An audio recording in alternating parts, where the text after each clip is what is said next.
Kemo kanalından herkese merhabalar. Bugün sizlere kullandığım abi ve kardeş mouse olan Pulsar X2 ve mini versiyonlarını tanıtacağım.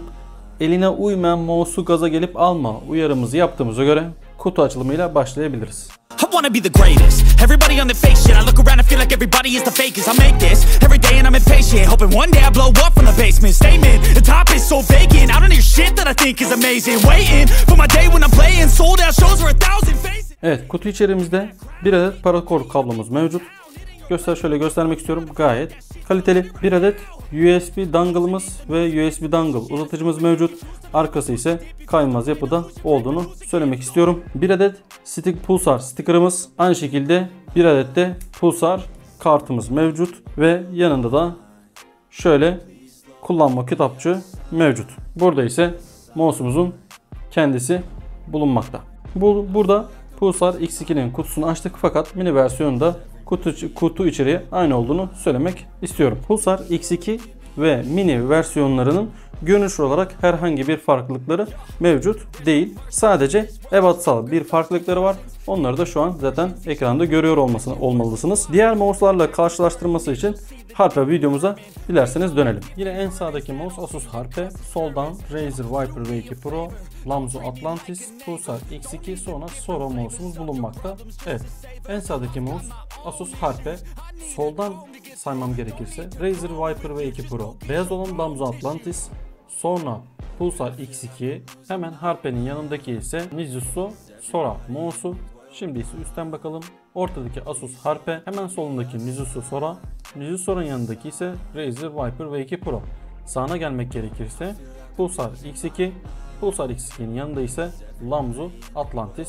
Videonun tamamı için kartlardan Harpe videoma bakabilirsiniz. Arkadaşlar, burada videoyu duraklatmak istedim.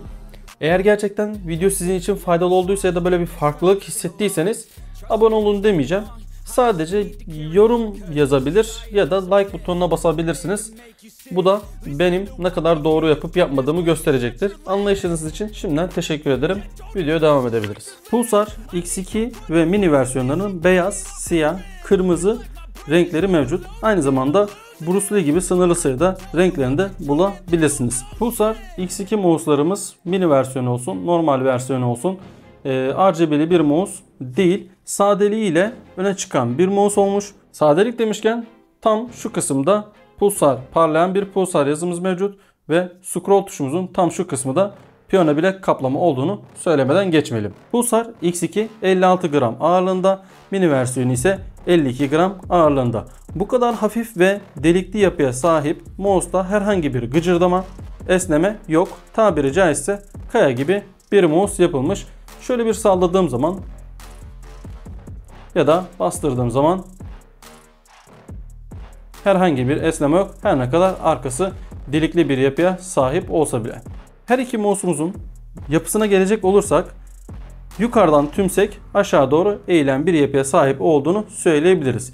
Aynı şekilde mini versiyonu için de dahil yukarıdan aşağı doğru tümsekte arka tarafta olduğunu söyleyebiliriz. Her iki mouse'umuzun dokusu pürüzsüz olduğundan eli terleyen arkadaşlar griplere ihtiyaç duyabilirler. Maalesef kutu içeriğinden grip çıkmadığı için burada artı maliyete sebep verecektir. Alt tarafta 4 adet profilden oluşan DPI tuşumuz, yan tarafta ise her bir DPI için ayrı renk ayarlayabildiğimiz ışık yerimiz mevcut. Özellikle benim gibi renk körleri için çok faydalı bir hareket. Maalesef Razer bunu akıl edememiş. Burada ise sağ ve sola şeklinde açma kapama tuşumuz mevcut. Diğer mouse'lardan ayıran özelliği sadece yassı olması.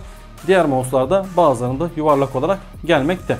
Maalesef her iki mouse'da da USB dongle saklama yeri mevcut değil. Sensörden bahsetmemiz gerekirse her iki modelde de 3395 sensöre sahip ki zaten Razer'ın optik sensöründen sonra en yüksek sensör konumunda olup bizlere 650 IPS, 50G hızlanma ve 26000 DPI sunuyor. Sensör anlamında Lamzo, Asus'un amiral gemisi olan Asus Harpe Ice ile aynı, Logitech G Pro X Superlight ve Glorious Model O gibi modellerle kesinlikle kıyas edilemeyecek bir derecede. Tutuş şekillerine gelecek olursak sağ el için tasarlandığını söylemek gerek. Pulsar X2'de klav daha rahat ettiğimi söyleyebilirim. Benim elim 18 santime 9 santim genişlikte. İsterseniz fingertip ya da hibrit yani claw finger tutabilirsiniz. Fakat mini versiyonu kullanırken bazen serçe parmağım şu şekil göstermek istiyorum. Aşağıya ya da baş parmağım aşağıya sarktığı durumlar oluyor. Benim gibi eli olanlar claw tutarken zorlanabilir. Fingertip'te çok rahat edeceklerdir. Elleri küçük olanlar ise claw tutabilirler. Tuş yapısına baktığımızda her iki modelde de Razer Viper V2 gibi parmağımızın oturması için bir yer var ve bu bize gerçekten güzel ergonomi sağlıyor. Seyahat mesafesi çok kısa ve switchlerimiz ise Kail GM80 ve seslerini dinleyelim.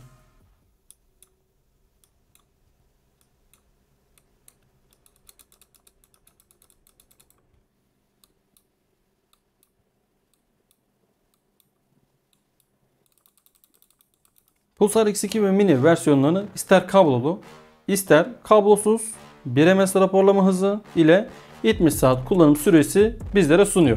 Bu da yaklaşık günde sürekli 5 saat oynarsanız 2 hafta gibi çılgın bir saat ediyor. Artı bilgi olarak kablolu kullanmak istediğinizde ve şarj etmek istediğinizde maalesef kendi kablosunu kullanmak zorundasınız. Diğer Type-C kablolarla şarj yuvasına girmediğinden yanlarını kesmek gerekebiliyor. Bir de bu mouse'un özelinde Motion Sense teknolojisiyle sensör ile daha tutarlı olduğunu ve orta tuşunun basmasının sert olduğunu hatırlatmakta fayda var. Gelelim sonuca. Hafif basık mouse severlerin tercih edeceği bir mouse olmuş. Tutuş ve kullanım olarak gayet keyifli. Bir de rakipleri olan Lamzu Sora gibi mouse'larda olmayan Motion Sense teknolojisi eklenince kesinlikle ücretin hakkını veren bir mouse olmuş. Sadece yüzeyi pürüzsüz olduğundan içerisinden en azından bir tane grip tape çıkmasını isterdim. Bu da nazarlık olsun diyelim. Yazılım kısmını da es geçmeden üstünden göz atalım isterseniz. Önce uygulamayı nereden indireceğinizi göstermek istiyorum. Pulsar'ın kendi sitesine girdiğiniz zaman dilerseniz buradaki linkten de ulaşabilirsiniz. Download yazıp burada istediğiniz ürünü seçip onun indirebiliyorsunuz. Bilginiz olsun. Sonrasında ise Pulsar'ı indirdikten sonra karşınıza böyle bir ekran çıkıyor. Dilerseniz Mini, dilerseniz X2 arasında hiçbir fark olmadığı için ben X2'den direkt devam etmek istiyorum. Burada şarj göstergemiz mevcut. Buradan ise arkadaşlar istediğiniz atamaları yapabiliyorsunuz. Buradaki yan tuşlarımıza dilediğiniz atamaları buradan gördüğünüz gibi istediğiniz şekilde atamalarınızı yapabiliyorsunuz. Motion Sense dediğimiz hareketleri görme değil de hareket iyileştirme diyebiliriz. Yani sağa doğru çektiğiniz zaman aradaki kesintileri minimumuze indiren bir teknoloji. Ben açık kullanıyorum. Bir fark yok aslında gibi geliyor ama açık kullanmayı alıştığım için açık şekilde devam ediyorum. Burada profillerimiz var. 4 adet profilimiz mevcut. Burada auto sleep yani ne zaman kapansın, bir dakika durduğu zaman kapansın. The Bounce Time diğer şeylerde anlatmıştım. Çift tıklama muhabbeti. Kesinlikle bunu karıştırmayın derim. Performans kısmına geldiği zaman 4 tane DPI'miz mevcut. Buradan isterseniz bunu bir şeklinde yapabilirsiniz. 4'te kalsın.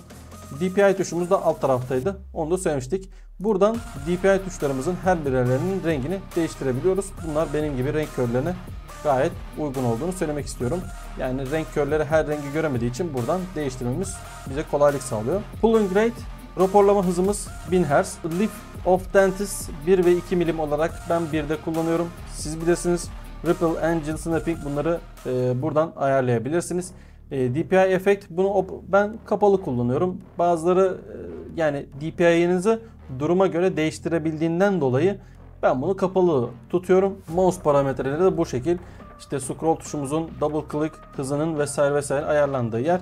Şahsen benim hiçbir işimin olmadığı için ben buralarla pek ilgilenmedim. Makrolama da aynı şekilde yapabildiğiniz yerde burası, bilginiz olsun. Evet, Pulsar yazılımı da bu şekildeydi arkadaşlar. Dilediğiniz soruları bana sorabilirsiniz. Merak ettiğiniz varsa ben açıklamada sizlerin sorularını yanıtlamaktan memnuniyet duyacağım. Kendinize iyi bakın. Hoşça kalın.